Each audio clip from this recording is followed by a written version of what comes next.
শীতের খবর জানতে আমরা সরাসরি যাচ্ছি আমাদের সিনিয়র করেসপন্ডেন্ট তামজিদ সুমনের কাছে। তিনি আছেন রাজধানীর আগারগাঁওয়ে আবহাওয়া অধিদপ্তরে।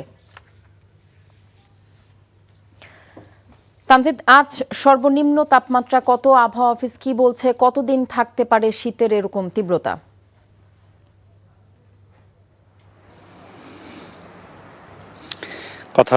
শীতের তীব্রতা আসলে রাজধানীতে অনুভব করা যাচ্ছে। আপনি জানেন যে গত দুদিন থেকে আমরা সূর্যের দেখা পাইনি, অর্থাৎ এই যে দিনের বেলায় যে কুয়াশাটি সেটি কিন্তু সারাদিনই বিদ্যমান থাকছে এবং আবহাওয়া অফিস যেটি বলছে যে এটি আগামী 7 তারিখ পর্যন্ত কিন্তু এই কুয়াশা আমরা দিনের বেলাতে এই ঘন কুয়াশা দেখতে পাবো। এবং আবহাওয়া অফিস যে ব্যাখ্যাটি করেছে যে রাতে যে কম তাপমাত্রা থাকে এই ঘন কুয়াশার জন্য, অর্থাৎ সূর্য না দেখা পাওয়ায়, রোদ না হয়, এই যে রাতের তাপমাত্রা এবং দিনের তাপমাত্রা সেটির তারতম্য অনেক কমে গেছে। অর্থাৎ রাতেও যেই শীত বা ঠান্ডা অনুভূত হচ্ছে, দিনেও একই ধরনের ঠান্ডা অনুভূত হচ্ছে এবং এটি 7 তারিখ পর্যন্ত থাকবে। বলছেন যে 7 তারিখের পর বৃষ্টি হবার সম্ভাবনা রয়েছে এবং বৃষ্টি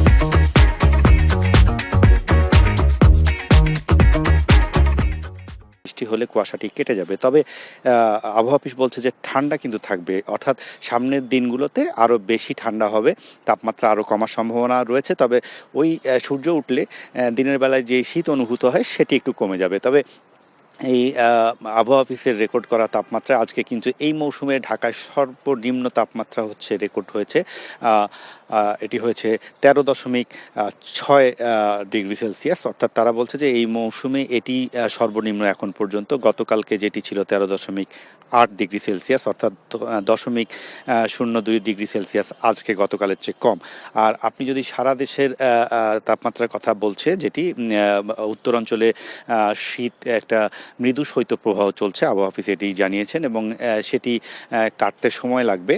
তবে দেশের বিভিন্ন স্থানে যেসব জায়গায় সূর্যের দেখা পাওয়া গেছে, অর্থাৎ রোদ উঠেছে, সেই জায়গায় কিন্তু দিনে তাপমাত্রা একটু স্বাভাবিক অনুভূত হবে, অর্থাৎ শীত কম লাগবে। সব মিলিয়ে আসলে ছিন্নমূল মানুষ এবং রাস্তাঘাটে যারা প্রয়োজনে বেরিয়েছেন কাজে, তারা বিপাকেই পড়েছেন। এবং আমরা যদি হাসপাতালগুলোর কথা বলি, এখানে কিন্তু ঠান্ডাজনিত রোগীর সংখ্যা বেড়ে যাচ্ছে। শিশু হাসপাতাল এবং কলেরা হাসপাতালগুলোতে কিন্তু প্রতিদিনই নতুন নতুন রোগী ভর্তি হচ্ছে।